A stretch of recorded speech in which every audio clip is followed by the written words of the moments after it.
Okay, so we're with Returning Officer and Chief Exec of the City of Lincoln Council, Angela Andrews.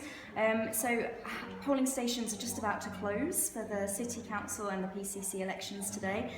Is there any indication at this stage of what the turnout's been like and for both the local and the PCC elections? Well, we're hopeful because of the weather that we've been having today that the turnout will be good. We've got 55 polling stations in Lincoln, and there's been a lot of activity all day, people coming and going. So we're hopeful that people have used their right to vote and gone out in the sunshine and actually used it. And can you tell us how many sort of people have chosen to postal vote? Postal votes, we actually sent out just short of 8,000, about 7,800 postal votes. At this stage we've had probably 2/3 of those back, so a good return on the postal votes there. So it seems to be quite a choice that people are using, building up from last year at the parliamentary. Yeah, so quite a convenient way of actually using your vote. And for those who are unfamiliar with sort of what happens next, how will the rest of the night and tomorrow morning progress? Well, we're waiting on 10 o'clock. 10 o'clock is when the polling stations close, and then the presiding officers will just be finishing off some paperwork within those polling stations and hopefully driving their ballot box here to us at the drill hall.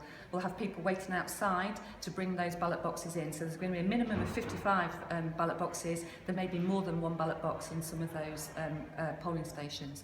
So when they arrive, we'll tick them all off, make sure we've got all the relevant paperwork, and then we'll start to what we call verify the votes.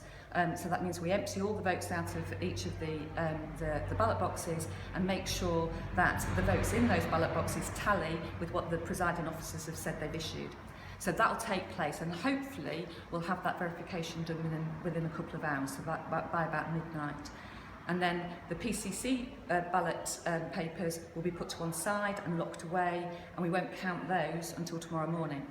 But our local ones, because we've got all the council seats up for election today, we'll start counting those as soon as we've verified. So lots and lots of votes we hope to count, so we're hopeful that it will certainly be before dawn before we're actually returning those and actually saying who's actually won the seats in Lincoln. So an exciting night, quite a long night I think, but we're looking forward to announcing who's won those seats for the City Council. And what time are you expecting to announce the results? Well, any time really between 3 and 5, depending on what turnout is. And then when we announce those, it's hopefully home for a few hours sleep and then back again for 10:30 in the morning to actually start on the Police and Crime Commissioner count. Okay, thank you very much, Angela. Okay.